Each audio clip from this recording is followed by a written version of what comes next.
Tere tulemast kuulama jätkusuutlikkuse teemalist podcasti ESG Impulss. Mina olen Kristiin Bauer ja minuga on täna Greet Solnask, kes on siis äriprotsesside konsultant. Ja miks ma Greeta endale külla kutsusin, on see, et me oleme väga palju rääkinud in-settimisest ja off-settimisest, aga kõigepealt tuleks protsessid korda teha ikkagi. Nii et vaatame ja räägime nüüd Greetaga, et mida kestlikkuse vaates täpsemalt korrastada ja kuidas me saaksime paremini liikuma. Tere, Greet! Tere! Sa oled äriprotsesside konsultant. Kuidas sa kirjeldaksid äriprotsesside ülevaatamist just kestlikkuse vaatest? Ma arvan, et need tegelikult kaks teemat on hästi tihedalt seotud, sest tegelikult kestlik toimetamine tähendab ühtlasi ka protsessi teadlikku toimetamist. Ehk see tähendab seda, et ettevõte on siis läbi mõelnud, kuidas ta oma äriprotsesse läbi viib, millised tegevused, kus ta näiteks hindabki, oma mõju keskkonnale, ümbritsevale, kuidas juhib, mõõdab ja nii edasi, et tegelikult need on nagu väga tihedalt seotud. Ja mina ütleks, et läbimõeldud äriprotsessid aitavad ettevõtetel tegelikult saavutada neid kestlikkuse eesmärke ja tegelikult nad aitavad päriselt neid põhimõtteid nagu rakendada, sest sa oled mõelnud läbi, et mis tegevustes või voogudes sul tegelikult mis tegevusi on vaja teha, et need kestlikkuse eesmärgid saavutada. Ja näiteks kui me võtame ka kestlikkusaruande need näitajad või näitajate grupid, eks ole, et seal on eraldi ongi see G ehk governance teemad ja seal on päris palju vihjeid ju tegelikult ettevõtte sisestele protsessidele alates, kuidas hangitakse, tarneahelad, tarnijate valikud, et sellest vaatest on väga tihedalt ikkagi seotud need kestlikkusteemad ka sinu enda ettevõtte äriprotsessidega.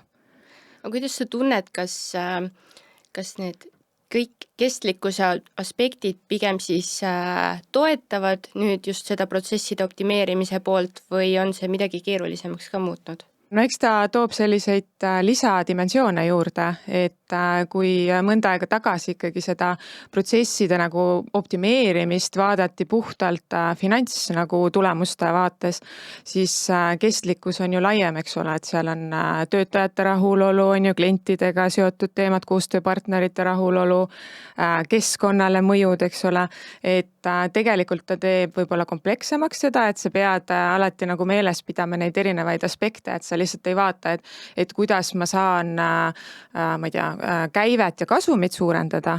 Need ilmselt tulevad ka siis, kui sa neid teisi aspekte nagu silmas pead, aga sa peadki nagu mõtlema laiemalt, et kes on need huvipooled ja kuidas ma ikkagi nende vajadusi arvestan oma protsessides ja kuidas ma nagu parandan neid sellest lähtuvalt. Kui ettevõtted oma protsesse tõhustama hakkavad ja sinu poole siis pöörduvad, kas kumbast siis tingitud on, kas pigem vaadatakse seda, et tahaks lihtsalt nagu protsesse optimeerida ja kiiremaks saada või nüüd juba pöördutakse ka selle poole pealt, et kuidas siis kestlikum ollagi, et nii rohelisema mõtteviisi mõttes kui ka ressursside kokkuhoiu vaatest?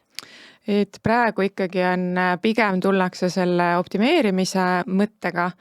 Ma arvan, et ettevõtted tegelikult see kestlikkus on hästi abstraktne sõna nende jaoks, et paljud ei ole võib-olla lahti mõtestanud, et mis see tegelikult tähendab nende jaoks või kuidas nemad siis järgivad neid põhimõtteid. Aga need aspektid tegelikult tulevad lauale selle töö käigus, et kui me hakkamegi kaardistama, me saame aru, et kuidas praegu toimetatakse, mis seal need probleemid on ja räägime seal erinevate nende huvirühmadega ka selle kaardistamise käigus, siis tegelikult tulevadki igasugused töötajad kohtlemise teemad on ju, koolitused, võrdne kohtlemine on ju, kliendi kogemus, klientide rahulolu, kõik sellised teemad, mis on ju tegelikult ka kestlikkusega seotud. Et ma arvan, nad võib-olla ei oska nagu küsida, et ma tahan nüüd kestlikumaks saada, et neil võib-olla see optimeerimine, see äriprotsessides on nagu nii-öelda vanem mõiste on ju, aga tegelikult, kui me hakkame seda tööd tegema, siis need teemad tulevad kõik lauale. Mis need kõige populaarsemad optimeerimise viisid on, et millega pöördutakse sinu poole? Optimeerimise viisid, Mida nagu siis küsisin võib-olla valesti, aga või mida vead, siis mis neil probleemid on? jah, No probleeme tegelikult on, no kui me räägime kestlikkusest näiteks konkreetselt, ma ütlesin, et see on üpris abstraktne nende jaoks on ju, et nad tegelikult ei ole oma strateegias üldse mõelnudki läbi, et mis need kestlikkuse eesmärgid on, et kuhu ma tahan saavutada, et see ilmselt nügitakse nüüd natuke nende kestlikkusaruannetega on ju, et kus nad peavad hakkama mõtlema, aga siiani mina ei ole näinud, et väga oleks nagu seda teemat kuidagi eraldi sinna strateegilistesse eesmärkidesse jõudnud, et võib-olla just see linkimine siis strateegiaga on olnud nagu puudulik ja tegelikult sellised probleemkohad on ka see, et just töötajate, klientide, koostööpartnerite sellised kaasamismehhanismid, et kõik need probleemid, mis me näeme, on tegelikult tingitud sellest, et seal on kas puudulik kommunikatsioon või ei ole mingit tagasisidestamise protsesse näiteks on ju, või isegi kui on, siis näiteks ei arvestata selle tagasisidega ja näiteks protsesse ei parendata, et see on ka hästi selline tavapärane, mis ma näen. Siis võib-olla kuna ma enne ütlesin, et siiani on hästi nagu lähtutud nendest finantsnäitajatest, et natuke ikkagi pannakse seda lühiajalist kasu nagu prioriteetsemaks kui pikaajalised eesmärgid, ehk siis ongi nagu kitsalt vaadatud, et ma tahan rohkem, ma ei tea, kasumit teenida, aga võib-olla on jäetud siis kõrvale see, et kuidas ma saan oma töötajate rahulolu tõsta, on ju, kuidas kliendid on rohkem rahul, kuidas minu tegevus näiteks keskkonda mõjutab, et need on need pikaajalised eesmärgid, et noh, see tavaliselt ka, et kui me need probleemkohad nagu lauale toome, siis nad saavad aru, et okei, et me tegelikult ei pea nagu võib-olla isegi rohkem müüma, on ju, vaid me peame nagu mingit lisandväärtust seal pakkuma nende teenuste või toodetega. ehk siis optimeerimagi kõiki oma neid eelnevaid äriprotsesse, tootmisesse samamoodi tegeled optimeerimisega, on ju.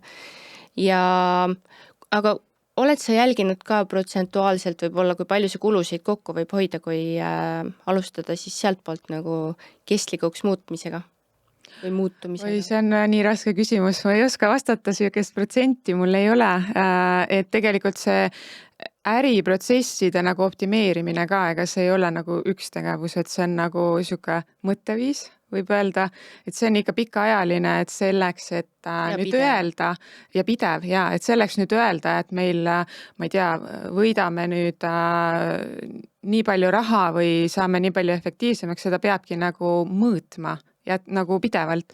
Ja üks probleem tegelikult on ka nende protsessi kaardistusel just see, et võetakse nagu ette, on ju, siis saadakse teada need murekohad ja isegi kui mingid tegevusi võetakse ette, siis ei panda paika neid mõõdikuid, on ju. Ja kuidas ma mõõdan, et minu tegevusest on kasu ja sellepärast ongi raske praegu seda mingit protsenti ka öelda, sest väga vähesed ettevõtted üldse mingil määral ju mõõdavad seda. Ja jah, noh, see mõõtmine võibki olla, kas ta mõõdab rahaliselt või ta mõõdab mingitest kestlikkusnäitajatest lähtuvalt, on ju, et noh, sõltub, mis mõõdikud on. Et see on võib-olla ka üks probleem tegelikult, mida ma näen tihti, et tahetakse küll teha, aga kuna see on pikaajaline, nad ei mõõda seda, siis nad kuidagi nagu ei edene, on ju, sest nad ei tea, kas neil läheb hästi või halvasti. Et need mõõdikud on ka jah, puudulikud või need ei ole üldse tegelikult tihti. Sa vastasid nüüd täpselt nii, nagu ma ootasin, et sa vastaks selle protsendi küsimusele, et tahtsingi jõuda välja mõõdikuteni. Millised need kõige paremad mõõdikud on või mille põhjal siis vaadata, kui hästi on ettevõte hakkama saanud? Need mõõdikud on tegelikult head, on ju, kui nad on konkreetsed. Ja noh, näiteks ongi, et kui me võtame, mis tavaliselt protsesside optimeerimisel mõõdetakse, et ressursside tõhusam kasutamine. Noh, mis see tähendab, et sa pead siis jällegi ettevõtetes on erinevalt lähenetud, et kas siis sama tööjõuga, on ju, töötajate arvuga, sa saad rohkem kliente teenindatud, mingisugused numbrilised väärtused seal, kui palju rohkem. See on üks sihuke väga enamlevinud. Et ühesõnaga, kui me räägime kestlikkusega seotud mõõdikutest, siis igasugused ju keskkonnaga seotud teemad ka, et kui palju heiteid näiteks keskkonda läheb, vette läheb, mingid energiakasutus on ju, et kui palju ise tarbivad, kui palju toodavad, on ju selle vahe. mingisugused jäätmed näiteks, kui palju taaskasutatakse, kas üldse tekivad jäätmeid, et kõik sellised mõõdikud tulevad ka, et noh, see tegelikult sõltub nagu ettevõtte tegevusvaldkonnast, et need keskkonnaga seotud mõõdikud on siis pigem võib-olla rohkem siis sellised, noh, mis ongi nagu kasutavad kas loodusressursse või siis midagi, noh, mingeid jäätmeid nagu heiteid tekitavad. Aga noh, tava sellises mitte võib-olla nii väga keskkonnaga seotud ettevõttes siis on näiteks ongi energiatarbimine, sihuke väga tavapärane mõõdik, mida nad siis üritavad vähendada. Paberi tarbimine, igasugused digitaalsed lahendused, et tahetakse paberit näiteks asendada. Need on sellised üpris tavapärased, mis käivad läbi, mitte võib-olla nüüd kestlikkuse fookuses, aga üldse, kui me räägime protsesside optimeerimisest. Digitaliseerimine on ka siis praegu see võtmesõna. Jaa. Kus poole seal liigutakse, et mis on need põhilised valukohad võib-olla, et mida sa ise nagu näed, et võib-olla võiks nagu kasutusele võtta rohkem? Võib-olla võiks kui palju sa AI-d oma töös kasutad, et sellega kuidagi midagi paremaks saada? No digitaliseerimine on kindlasti oluline. Mida ma näen, on see, et tegelikult digitaliseerida tasub optimaalset protsessi. Ehk rumalusi ei tasu digitaliseerida ja viga ongi see, et tegelikult hakatakse kohe neid mitteoptimaalseid protsesse, ehk siis näiteks sa ei olegi mingisugused bürokraatiat sealt vähendanud, on ju, et sa ei ole näiteks kooskõlastusi välja visanud, kuigi neid kõiki ei ole vaja, või siis dubleerivad tegevused. Et tegelikult enne, kui sa seda eeltööd ei tee, siis digitaalne lahendus ju seda kasu ei too. Et see on võib-olla üks mure, mida ma hästi tihti näen, et lihtsam on kohe võttagi kas või see mingi IT-partner on ju, ja tehke meile mingi süsteem, aga tegelikult peabki äri nagu enne mõtlema, et mida ta saavutada tahab, need mõõdikud on ju, mis tal paremaks peab minema, kui palju paremaks ja siis alles tuleb see digitaalne lahendus. Ja noh, seal selles suhtes ei ole vahet, et kas see on nagu nii-öelda nullist arendatud rätseplahendus, võib-olla mingi AI tööriist on ju, võib-olla üldse mingisugune valmis karbitoode, et kõik nagu aitavad, sa lihtsalt pead teadma, mis töölõikudes ja kus see kasu tuleb, et siis nagu tuleb ka see võit, et vastasel juhul sa lihtsalt nagu kasutad tehnoloogia pärast, et sealt nagu see on mõttetu. Ehk siis kõigepealt leia omale ettevõttes üles need kulukohad, mida optimeerida. Seejärel loo mingisugune süsteem, et sealt siis koorub alles välja, mida täpsemalt digitaliseerida oleks mõistlik ja vajalik. Jah, no tegelikult see algabki ikkagi see, et tee selgeks, mis protsesse sa tahad digitaliseerida, siis kõigepealt viskadki need nii-öelda muud töökorralduslikud ja sellised raiskamised siis sealt protsessist välja ja siis alles tuleb see, et sa hakkad automatiseerima ja otsidki kas siis AI lahendusi või mingit karbitoodet näiteks ka turult. Mis need levinumad vead või liikumised on ettevõttes, kus siis sa näed, et tahetakse juba minna suure hooga mingisuguse digilahendusega peale, kui samal ajal siis võiks teiselt poolt hoopis alustada? No ma natuke mainisin, on ju see bürokraatia, et seda on võib-olla riigi protsessides just hästi palju, et nagu ei vaevuta analüüsima, et miks me mingeid liigutusi teeme, on ju, et kes seal kõik peab üle vaatama või kinnitama või kui mitmeid andmeid ja kuhu mitmesse kohta esitama, et see töö tegelikult on tihti kõik tegemata. Ja siis sa lähed ehitama ja siis see süsteem nagu paisub, sest sa hakkad seal kõik võimalikke nagu rumalusi ka sisse nii-öelda ehitama. See on üks. Siis teine võib-olla on, mida ma näen ka on see, et protsessid on disainitud väga keeruliseks, nii nagu töötajate kui ka klientide vaates, et natuke jõuame tagasi sinna probleemkoha juurde, et tegelikult nagu ei võeta aega, et rääkida oma inimeste, töötajate, klientidega, et kuidas me saame nagu kõige mõistlikumal viisil mingit tegevusi teha. Ja kuna seda aega ei võeta, siis kellegi nagu idee või mingisuguse eelduse põhjal minnakse arendama ja siis pärast sa saadki überkeerulise süsteemi, mida keegi kasutada ei taha, ei oska, on ju, ja tegelikult ta ei aita seda voogu või seda tööprotsessiga kuidagi optimeerida. Mis siis veel?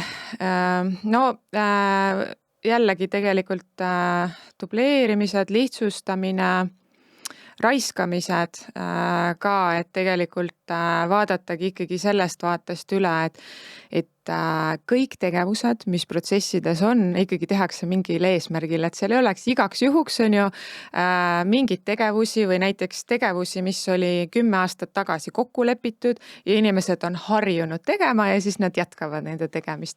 Et kõik sellised kohad ikkagi tuleb kõigepealt läbi analüüsida ja siis sa lähed selle tehnoloogia juurde ja vaatad, mida seal teha annab. Aga oled sa sellega ka kokku puutunud, kuidas see vastasseis sealt poolt siis on, et kui sa ikkagi midagi optimeerima hakkad, siis võib sul juhtuda see, et mingisugust inimest ettevõttes ikkagi vaja ei lähe. Kuidas sa nüüd lähed ta juurde ja ütled, et sorry, me optimeerisime, me ei saa sind enam edasi tööl hoida, meil ei ole nagu seda vajadust enam. Kui palju sa sellega kokku puutunud oled, et sealt tuleb tegelikult konkreetne vastasseis ja ma tean päris mitut ettevõtet, kes ikkagi siis, nad on leidnud üles need põhilised kohad, mida nad saaksid muuta, aga see tähendab nende jaoks tegelikult inimeste kaotamist. No seal on nii-öelda seda nimetatakse selliseks kõva kärbe tähendab see, et sa põhimõtteliselt nagu lased inimest lahti, on ju, ja nii-öelda leebe kärbe on siis tavaliselt see, kus sa tegelikult näed, et seal antud protsessis inimest ei ole vaja enam selle tegevuse jaoks, sest näiteks võib-olla tehisintellekt on ju, teeb meil mingeid tegevusi seal. Aga kui sellel inimesel on mingid head oskused, mingi tugev kogemus näiteks, sa saad teda rakendada mõnes teises protsessis, sest ettevõtetes on ju väga-väga palju erinevaid protsesse. Et tavaliselt ongi see, et kui sellised kohad tuvastame, siis esimene nagu ettepanek on see, et aga äkki me saame kasutada teda mujal. Või siis kasutada teda näiteks jõudluse tõstmiseks, et me saaks midagi veel kiiremini, veel nagu efektiivsemalt teha. Ja kui ikkagi, see on siis juba nagu nende ettevõtte juhtidega koos või nende inimeste juhtidega, et kui ikkagi nad näevad, et teda ei saa mujal rakendada ja ei olegi sellist kohta, et siis tuleb võtta ka vahel vastu see otsus, see raske otsus on ju, et tulebki inimesed lahti lasta või koondada. Aga üldiselt mina ikkagi näen seda, et leitakse need kohad, et pigem nad võib-olla paigutatakse siis ümber ja nad võivad ettevõttes täiesti uute nagu teenuste või valdkondadega näiteks tegelema hakata. Ja see, et kuidas seda vastuseis on kindlasti on ju, sest iga muudatusega inimestel on alati ju küsimused, et kas minu töö jääb alles ja kuidas see mõjutab. Et tegelikult mina olen kaardistamisel hästi palju lähtungi ikkagi sellest kaasamisest, et inimesed on kogu aeg kaasas, seletame, miks me teeme, proovime need põhjused leida, et nad tegelikult saavad aru ka nende otsuste tagamaadest, et mitte lihtsalt, et juht nüüd ütleb, et vaat me laseme 10% lahti, on ju, vaid päriselt ongi näha, et meil näiteks katsetasime mingit tehisintellekti, ta võimaldabki mingit tegevusi ära võtta, võib-olla terveid nagu töövoogusid, on ju, ja nüüd tehti otsus, et me sinna nagu tööjõudu ei kasuta, et näiteks suunatakse ümber või siis halvemal juhul on ju siis koondatakse need kohad. Et tavaliselt see suur vastuseis ikkagi tekib ka sellest, kui on kommunikatsiooni puudus ja neid inimesi ei ole kaasatud ja neil lihtsalt tuleb see, ma ei tea, kas koondamisteade või mingisugune teade, mille tausta nad ei tea, on ju. Et nad ei tea, kus kohta joosta nüüd enam, et kas minna nüüd juhi juurde jutule ja rääkida ja kurta siis oma mure ära, et nüüd on kõik ja nüüd ma homme ei tea enam, kus ma töötan, või siis on see, et leida koos mingi ühine lahendus, et variant on ka ju tegelikult edasi ennast koolitada, leidagi mingisugune uus suund ettevõttes, võib-olla ongi aeg karjääripöördeks, ta ei tea. Aga sa mainisid kaardistamist ka. Kui põhjalikult sa seda kaardistust teed seal? Et sealt peavad ikkagi ju kõik need erinevad valdkonnad välja tulema, mis siis vajavad tähelepanu. ütleme, et minul ei ole õnnestunud teha ettevõttel sellist lauskaardistust, et tavaliselt pöördutaksegi, nad juba teavad, et neil on näiteks mingite teatud protsesside või teemadega mure ja siis tavaliselt me võtamegi fookusesse, et ma ei tea, konkreetsemalt mingid põhiprotsessid, et kas need ongi tootmise protsessid, on ju, mingi klienditeenindus, kus seal on otsene suhtlus kliendiga näiteks, või teenuse pakkumine, toote valmistamine, et kõik sellised, et selles suhtes isegi nende valitud protsesside kohta seal tuleb väga palju neid probleemkohti, mida tegelikult tuleb otsustada, et mida on mõistlik praegu lahendada, mis nagu tooks seda kasu, on ju, ja mida võib-olla me jätame edaspidiseks. Et jah, selles suhtes sellist lauskaardistust mina väljaspoolt inimesena ei ole nagu ühelegi ettevõttele teinud, sest see on ikkagi väga suur töö ja väga ressursimahukas. Et pigem ongi juba konkreetsed nagu protsessid ja teemad välja valitud ja ütleme, seal ongi, ma ei tea, 15 või 20 protsessi ja siis nende selline kaardistus, aga selles suhtes jah, ta peab ikkagi olema väga detailne, et mida rohkem ma tean selle kohta, seda rohkem siis tulevad need murekohad ka välja, on ju. Et näiteks üks konkreetne näide, et kui me räägime, protsess on infosüsteemis, on ju, kui nad nagu lihtsalt ütlevad mulle, et see infosüsteem ei ole kasutatav, probleemina, sellega ei oska nagu mitte midagi peale hakata ja siis ikkagi peabki minema niimoodi, et nad näitavad, et mis seal on probleemiks, miks ei ole kasutatav mingid konkreetsed tegevused ja siis me näiteks võib-olla saamegi aru, et ei ole võib-olla seal infosüsteemis juhiseid, on ju, mis mingid väljad tähendavad, kuidas neid täita. Võib-olla ta peab andmeid mitu korda ümber toksima ühest süsteemist teise, on ju, et selleks, et selliseid murekohti tuvastada, peab ikkagi päris sügavale minema. Äkki defineerid korra selle protsessi enda ka ära, et kuidas sa piiritled seda, mis konkreetselt on see protsessi jupp või osa, mida sa siis hakkad optimeerima kuidagi? Seda on tegelikult Mõistet ei pea ütlema. päris raske defineerida, sellepärast, et see on erinevates ettevõtetes ju ongi, neil on oma nagu põhimõtted, et mida nad nimetavad protsessiks ja kui me räägime riigiasutustest, siis neil on veel teenused, on ju, mis siis koosnevad erinevatest protsessidest, et mina olen enda jaoks võtnud nagu sellise põhimõtte, et ikkagi protsess on selline tegevuste jada, on ju, kus on rohkem kui üks osapool. Ehk kui ta on nagu minu ühe inimese mingisugune tegevuste checklist, on ju, et siis ma seda tavaliselt protsessiks ei nimeta, et see on selline juhis.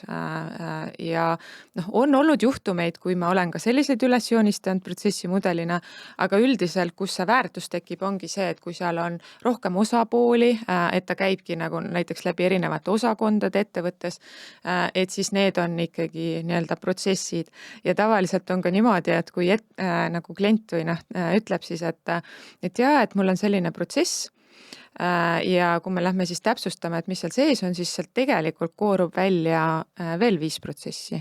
Ehk nad ise ka tegelikult täpselt ei defineeri, et mis on protsess, et protsessid ongi see, et sul on ikkagi hierarhilised, et üldisemad ja siis sul tulevad päris palju seoseid ju erinevate teiste protsessidega.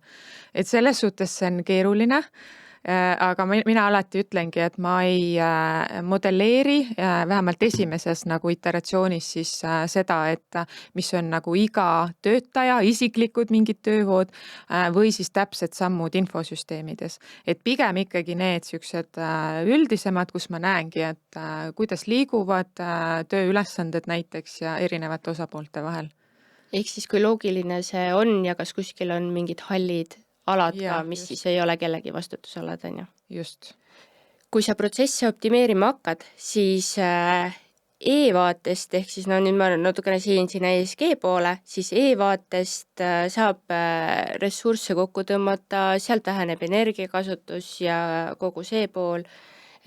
S-poole peal samamoodi saab töötajate töövoogu siis kiirendada, sealt mingisuguseid protsesse samme vahelt ära võtta.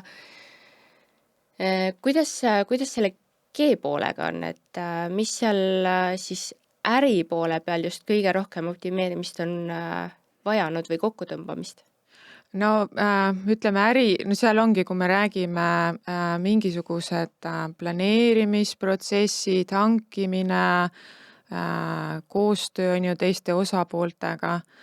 Seal tegelikult, ma ütlen, seal on tihti olukord selles, et tegelikult seal ei olegi neid kokkuleppeid, selliseid protsesse, et võib-olla seda optimeerimist ma nüüd praegu kohe ei teagi, et nüüd on kõikidel ettevõtetel, aga väga suur murekoht ongi see, et seda ei tehta nagu süsteemselt, ehk neil ei olegi kokkulepet näiteks, kuidas me valime oma koostööpartnereid, mis kriteeriumid meil on ju, kes sobib, kes ei sobi, samamoodi ressursside planeerimine, inimeste töö planeerimine, rahalised ressursid on ju, toorained, kõik see, et seal jällegi sõltub ettevõttest, et tootmises ilmselt see on tugevam, on ju, et seal on need tarneahelad ja kust need toorained tulevad. Kui me räägime tootmise välistest ettevõtetest, siis vahel ongi niimoodi, et aga neil ei olegi neid protsesse ja siis nii-öelda nende probleemide kaudu me jõuamegi, et tegelikult on vaja need protsessid üldse kokku leppida. Ma olen viimasel ajal väga palju kuulnud selle kohta, et näiteks ostuarved, mis allkirjastamist vajavad, ei allkirjasta enam siis ostja, vaid need liiguvadki ettevõtte juhi kätte. Ehk siis temal on laud täis neid pabereid, mida ta peab allkirjastama ja tihtipeale kogu see maksmine ja vahel ka siis kauba tarne seisab selle taga. Et see on vist midagi, millega ka sa ise oled kokku puutunud. Seda esineb ja tegelikult see ongi võib-olla seesama, vaata, mis ma enne ütlesin ka, et see bürokraatia või kooskõlastused, et tuleks nagu vaadata, et kelle laualt ikkagi, mis otsused läbi peavad käima ja kõik ei ole see, et tõesti, et juht peab isiklikult selle templi panema, et ongi vaja jõuda tegelikult sinna, et sa võib-olla usaldad, kes seal allpool on mingi alama taseme juhid, et nemad teevad need otsused, et siis ei seisa see pudelikael nagu ühe sellise ressursi taga, kes niigi on hästi hõivatud. Et seda on ostuarvetega, vahel on ka, ma mõtlen, mis kontekstis seda võib veel olla. No see on väga tavapärane, see on nii tootmisettevõtetes, kui see on ka laiemalt tegelikult, et hoitakse nagu mingit otsustusõigust ühe inimese käes ja see saab pudelikaelaks. Kui nüüd pöörata suund sinna tarneahela enda poole peale, et juba sihtisin natukene seda ostupoolt, aga tarneahel nüüd ise, et kuidas saab ettevõtte seda kestlikumaks muuta? Mis seal teha tuleks? Siin on ilmselt jällegi neid soovitusi on ju seinast seina, et kus need võib-olla kulud tekivad, on erinevad ju nii-öelda transpordi ja et mida kaugemalt sa tood asju, on ju seda pikemad tarneahelad ja tegelikult ka võivad kulud olla suured. Ehk siis siin on võib-olla just leidagi need, ma ei tea, kohalikud või lähedal asuvad tarnijad, eelistada neid just oma tarneahelas, et vähendada siis seda transpordikulu, süsiniku jalajälge. Siis on näiteks erinevad transpordiga seotud küsimused, marsruutide optimeerimine, tühisõitude optimeerimine on ju see ka ju väga palju ikkagi mõjutab seda transpordikulu, süsiniku jalajälge. Haagise täislaadimine, et õhku ei transpordiks. Jah, tegelikult tõesti, et kui palju sa või kui hästi sa seda haagist täis suudad laadida, on ju, et kuidas see pakkimine seal välja näeb ja milliseid pakkematerjale sa kasutad, et kui nagu ruumisäästlikud need näiteks on. Et kõik sellised valdkonnad, ma kujutan ette, mõjutavad nüüd seda tarneahela nagu optimeerimist.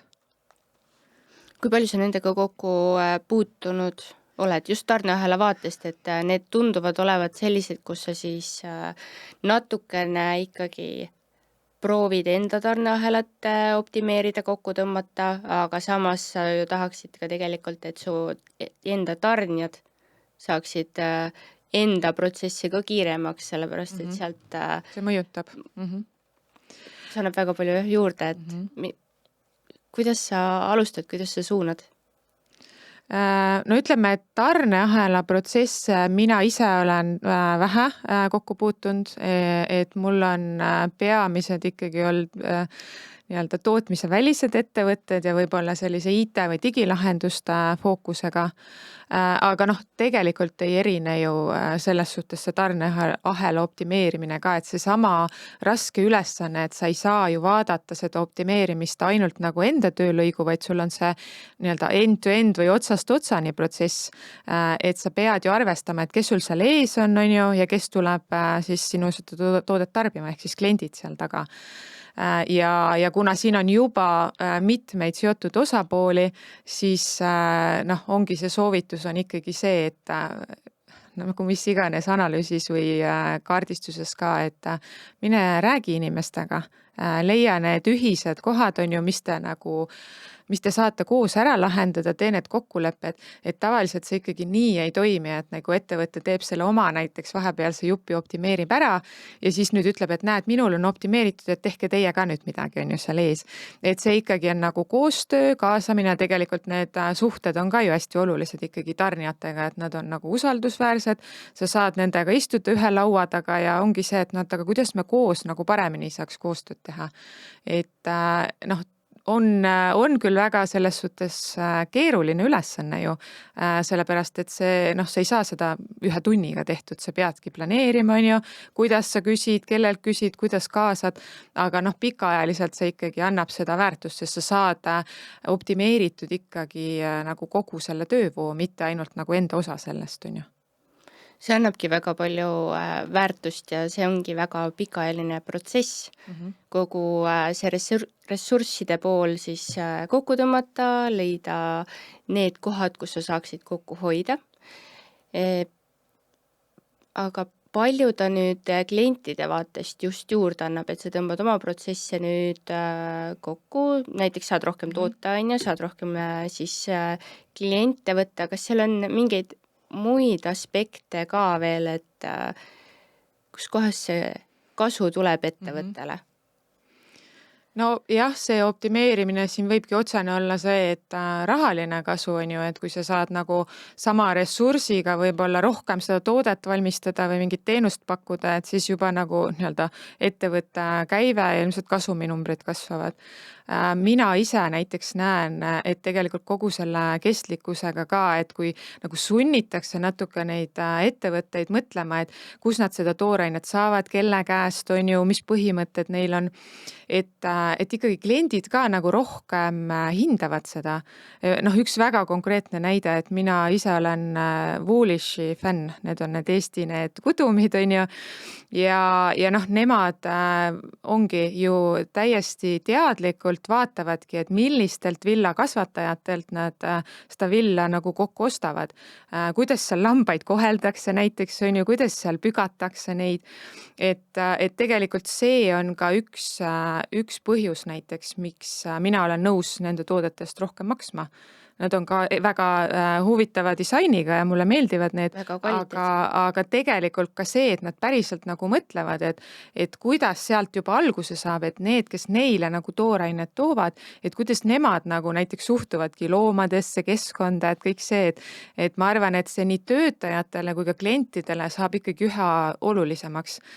Sest et noh, praegu on ka ju tegelikult tööjõuturul ju inimesed, kes noh, neid lihtsalt ju palgaga sa enam üle ei osta või meelita, et neile saavadki sellised nii-öelda lisandväärtuse nagu nüansid hästi oluliseks, et nad teevadki otsused, kas ma nagu ostan mingit ettevõtte toodet või näiteks lähen kuhugi tööle või mitte, on ju. Ehk siis brändile endal annab see ka väga palju juurde. Tõstab ja parendab brändingut. Et see Woolishi näide oli nüüd väga huvitav. On sul veel mingeid selliseid häid näiteid või nagu ettevõtetest, kes siis, sa mõtled Eesti ettevõtted siis, kes on nagu kuidagi silma paistnud või?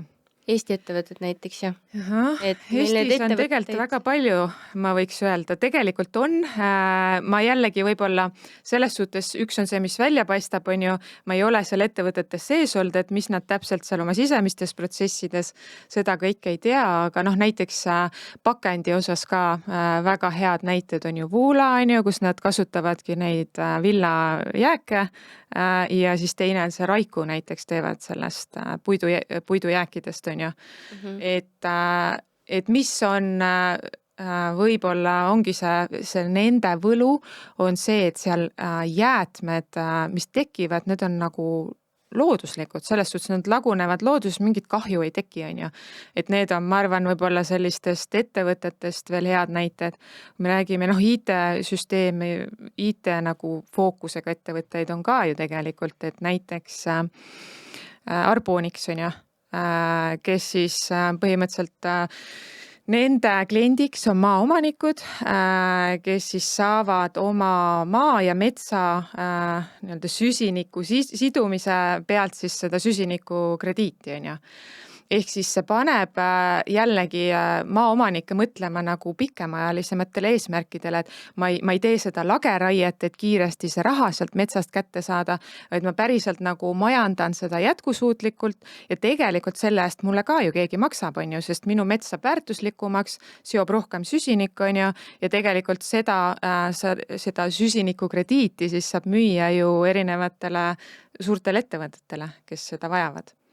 Et see on võib-olla, või siis üks, ma vaatangi, et ma ei teagi, kuidas nad nimetavad ennast, aga R8 Tech on ju, tegelevad siis sellega, et kuidas hooned saada energia nagu säästlikumaks, ehk neil on erinevad nagu sensorid, mis koguvad andmeid ja siis selle põhjal siis näiteks muudetaksegi hoonetes temperatuuri, mingisugust seda õhutust on ju, et sellised nutikad lahendused, et tegelikult Eestis selliseid ettevõtteid on, kes toimetavad, mõned on rohkem võib-olla jah, ongi need pakendid ja jäätmekäitlus on ju, teised siis vaatavad laiemalt seda kestlikkust teemat, aga noh, tegelikult ikkagi on omajagu ja ma arvan, meil on neid näiteid ka.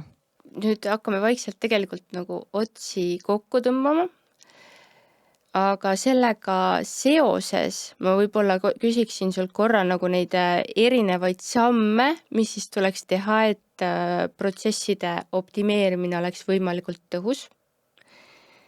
Millest sa alustad, kuidas sa liigud, et käime need sammud korraks nagu siis selgemalt piiritatult läbi? No millest ma alustan? Mul on kõigepealt vaja aru saada, et mis seal ettevõttes toimub, ehk see hetkeolukorra kaardistus. Ja noh, seda ma tavaliselt teengi, käin räägin inimestega, vaatlen, mida nad teevad seal, loen näiteks igasugust seadusandlust, juhiseid, mis neil on olemas. Need on nagu põhimeetodid ja tegelikult kogu see teadmine, mis ma saan, ma siis joonistan need protsessimudelitena ülesse, et see on nüüd see hetkeolukord.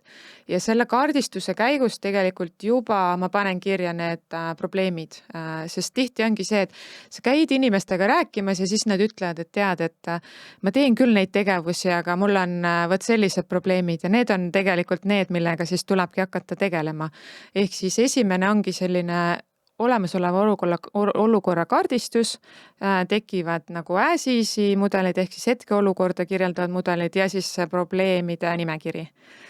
Ja nüüd sealt edasi on vaja, et kui need probleeme on palju, siis on vaja tegelikult natuke hinnata, et millised on nagu kõige kriitilisemad, sest noh, kõike lahendada ei jõua, et seal peab nagu mingi valiku tegema, et tuleb selline prioriseerimine. Ja kui see on tehtud, siis on järgmine samm ikkagi ongi see lahenduste nii-öelda arutelu. Et siin on nagu hästi kuidagi väär arusaam on see, et tuleb siis see konsultant ja siis tema ütleb, on ju, et kuidas tööd peab tegema.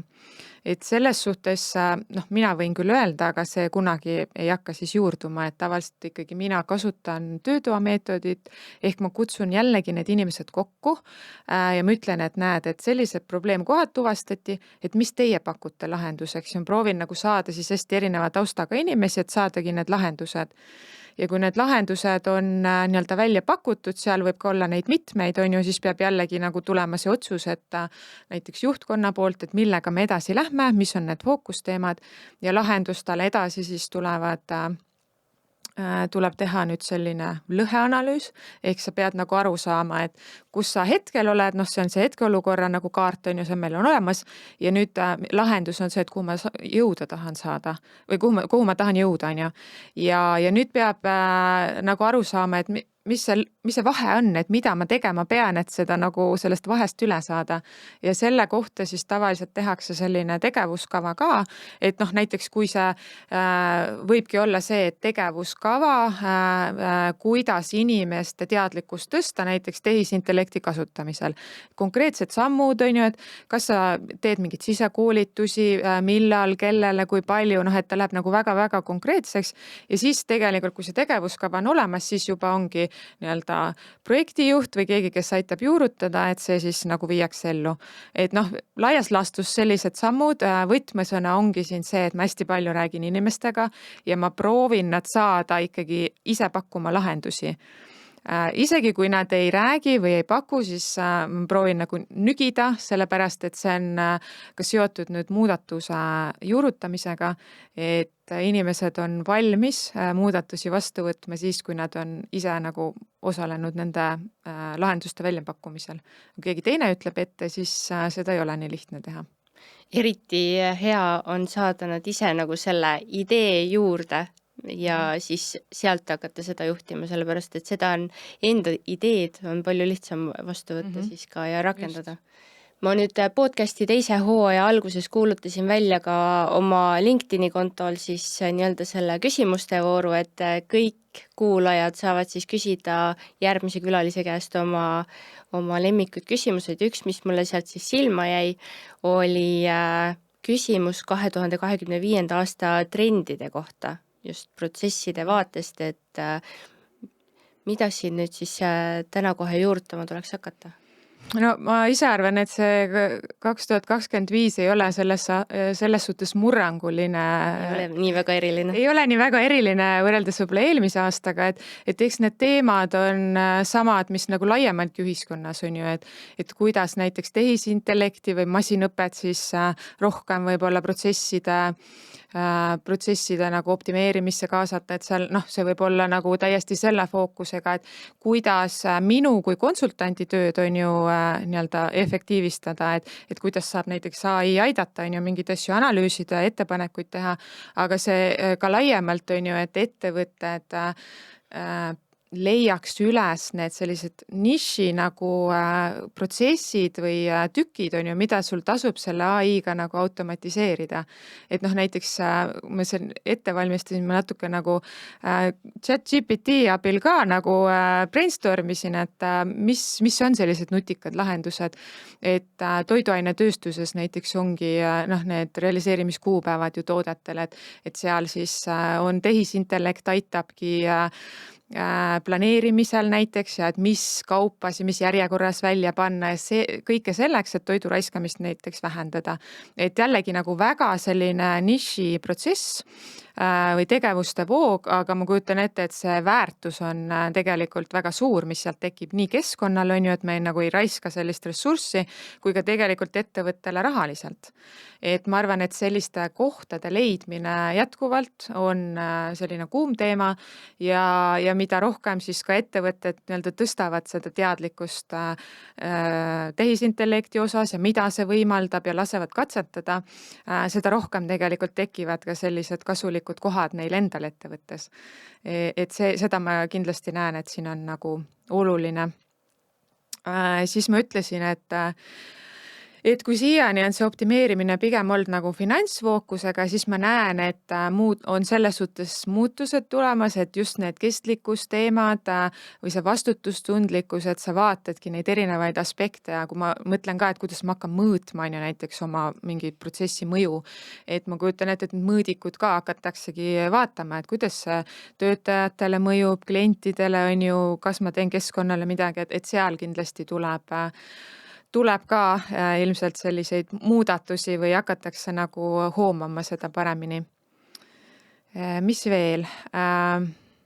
No ma ise tahaks näha ikkagi seda, et see protsessi juhtimine muutub nagu ka, ma ütlesin, nagu siukseks mõtteviisiks, et seda ei tehta nagu hooti ja hooajaliselt, vaid pidevalt ja mõeldaksegi läbi, et kuidas ma neid oma protsesse ka mõõdan, et kogu see andmete kogumine ja tegelikult siis selle põhjal otsustamine, et mis on hästi, mis ei ole hästi, kus me peaks nagu parandama, et see võiks ka olla nagu teema, mis või tuleb rohkem nagu fookusesse, et seda on nagu tegelikult aastaid juba räägitakse ka. Ja võib-olla nende andmetega seoses, et natuke vaata see kestlikkusaruanne ka ettevõtetes tekitab hästi siuke pahameelt, et mida nüüd jälle peab esitama ja palju andmeid.